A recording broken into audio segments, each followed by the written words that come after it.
जो भी बहुत ही कम सुनी हुई और वे पहले वाले देसी रंग राजा हरिश्चंद्र की बातें होंगी जो कम सुनी होंगी। वैसे तो कुछ ऐसा ना बच रहा है जो किसी ने ना सुना है, लेकिन कुछ एक बातें ऐसी होती हैं कि जो बहुत कम सुनी हुई होती हैं। और कहा कि जिस समय वो लड़का रोहतास बागों में फूल लेने के लिए जाता है, विश्वामित्र सर्प का रूप धार के जड़े अच्छे अच्छे फूल लगे हुए थे उनमें छिप कर बैठ जाता है। अब लड़का रोहतास उन फूलों को तोड़ने के लिए जब हाथ लफाता है तो उसको सर्प फंस जाता है, चीखता है, चिल्लाता है, रे कोई है इस बाग में कि जो मेरे को बचाए। अब वो विश्वामित्र जो कि राजा हरिश्चंद्र की परीक्षा ले रहा था कि स्वर्ग लोक में ये चर्चा हुई कि भाई पृथ्वी लोक में मृत लोक में कौन ऐसा इंसान है कि जो सत्य के मार्ग पर चलता हो। सबने कहा कि राजा हरिश्चंद्र से सत्यवादी कोई नहीं, कि ऐसा हो ही नहीं सकता कि ऐसा ही है, कि फिर मैं उसकी परीक्षा लूंगा। उसकी परीक्षा लेने के लिए सजनों 60 बार सुनने के लिए समय ऐसी गिरी कि लड़का राजा रानी तीनों बिक गए। राजा हरिश्चंद्र कालिया भंगी के यहां पर नौकरी करने लग जाता है।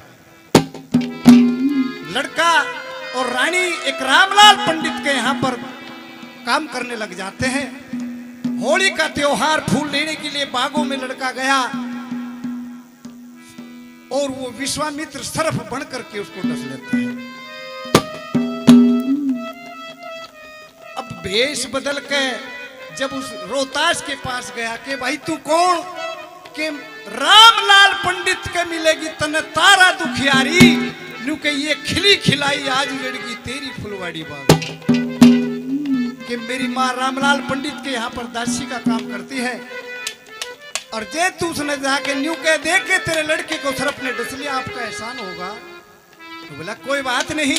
विश्वामित्र चल देता है काशी शहर में, जाके आवाज लगाता है गलियारे में, कहा कि वो रानी मदनावत एक कुएं के ऊपर नीर भरे कि भाई किसी का लड़का बागों में गया था उसको सर्प ने डस लिया। आरे माली एक फिर कहिए भाई कि किसी का लड़का बागों में फूल लेने के लिए गया था उसको सर्प ने डस लिया। अब रानी वहां से चल देती है, कहा के नौलखा बाग में जहां पर लड़के रोहतास की लाश पड़ी हुई, आके नाड़ी देखने लगी, हाथ पकड़ के कहीं चलती नजर नहीं आई। विलाप करती, अरे बेटा तुम मने किसके सहारे छोड़ के चला रे, मैं कैसे दिन काटूंगी। और कैसे विलाप करती है एक बात के द्वारा, कैसे क्या बता दिया भला।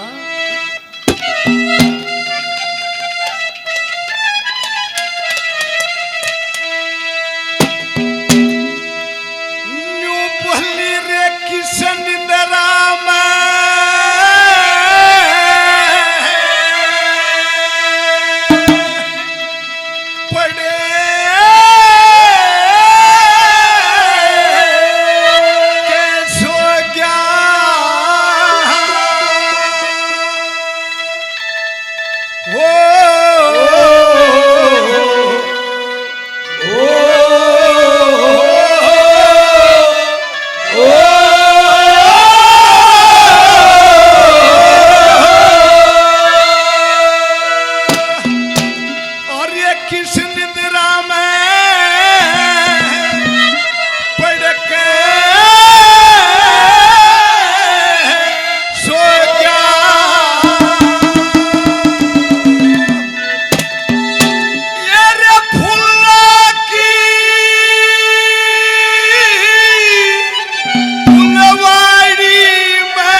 जिस विषय में जिस विषय में इस काशी में धाके खाने थे, काशी में धाके खाने थे, वो मेरी किस्मत मारी हाथ पकड़ के न बचे गए ना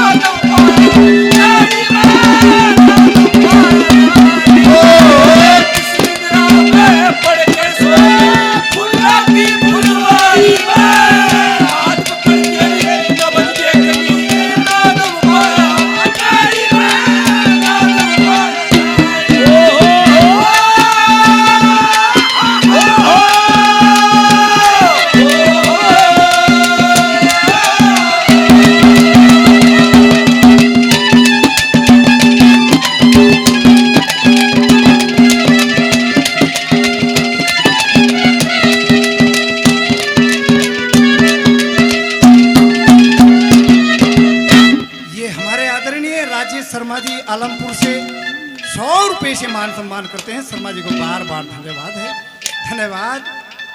अरे बेटा किसी का दोस्त नहीं, मैंने खुद तेरे को फूल लेने के लिए भेजा था। मैंने के बेरा था कि ऐसा समय आएगा। दूसरी कली में क्या कहती है आदरणीय हमारे अजीत प्रधान जी, कमेटी के प्रधान जी 51 रुपए से मान सम्मान करते हैं, बार बार धन्यवाद। आदरणीय कोमल पंडित जी 51 रुपए से मान सम्मान करते हैं, बार बार धन्यवाद, धन्यवाद।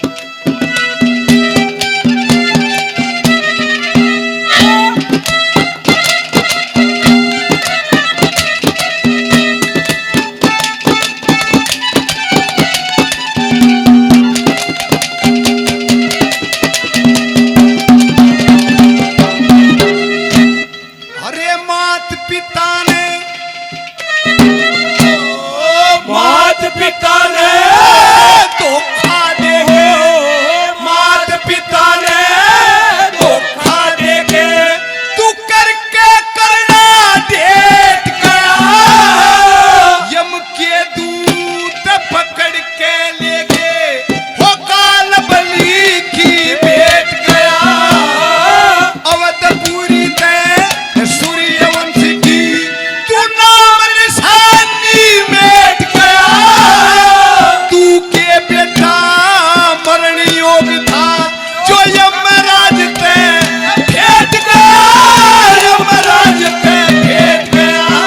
कोई कील और ताड़ी ना चम्मच दिखे, कील और ताड़ी ना चम्मच दिखे, जो खोलू तेरी जुबानी है, हाथ पकड़ के तेरी कमर देख ली ये मालूम पाया गाड़ी में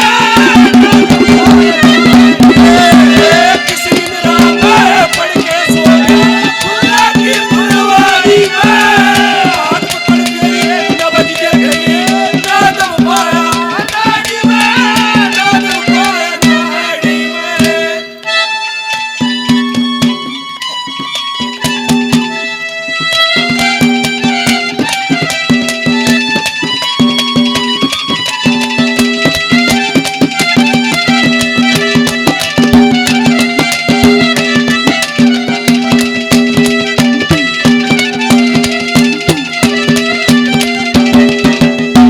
हमारे आदरणीय रविंद्र अत्री साहब 100 रुपए से और मान सम्मान करते हैं, बार बार धन्यवाद है। और आदरणीय गुरु गोरखनाथ सेवा समिति 100 रुपए से और मान सम्मान करते हैं, बार बार धन्यवाद है, धन्यवाद, धन्यवाद।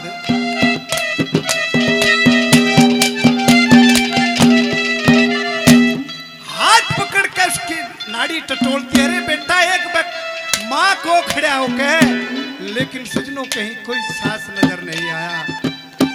विलाप करने लागी खड़ी होकर कैसे तीसरी कली में क्या बता दिया।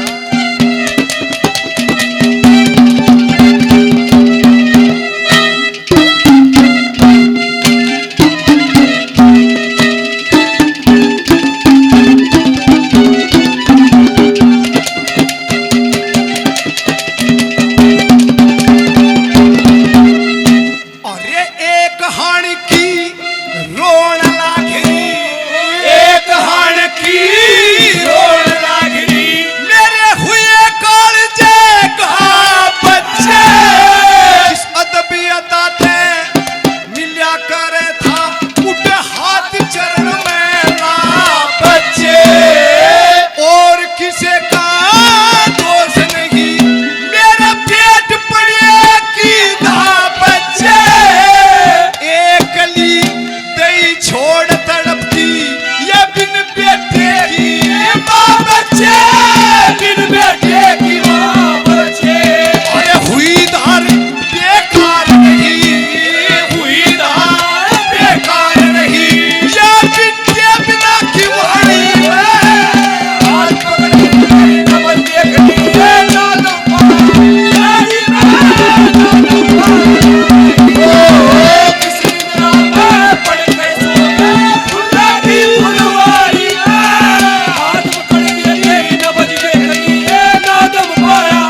कमेटी के प्रधान जी अजीत सिंह जी 1300 रुपये पहले और 51 रुपये से और मान सम्मान करते हैं। बार बार धन्यवाद है, धन्यवाद।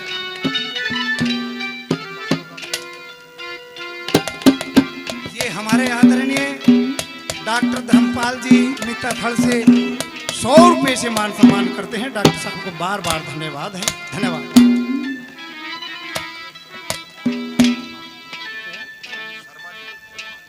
आदरणीय सतीश शर्मा जी 100 रुपये से मान सम्मान करते हैं। बार बार धन्यवाद है, धन्यवाद। आदरणीय श्री रमेश मुंडाल से 100 रुपये से मान सम्मान करते हैं। बार बार धन्यवाद। आदरणीय कर्मवीर भाई 51 रुपये से और मान सम्मान करते हैं। बार बार धन्यवाद, धन्यवाद।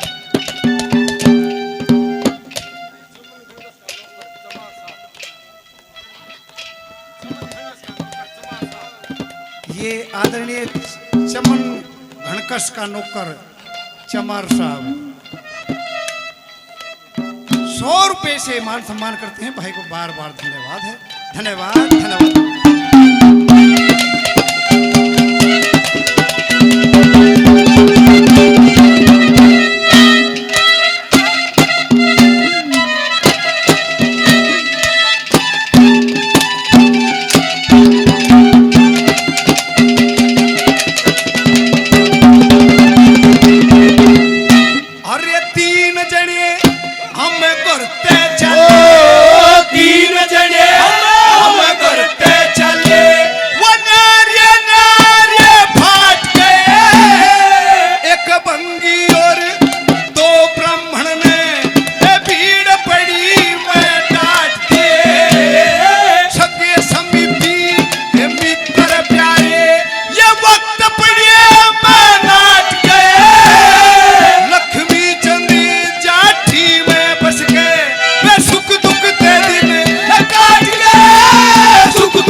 आदरणीय डॉक्टर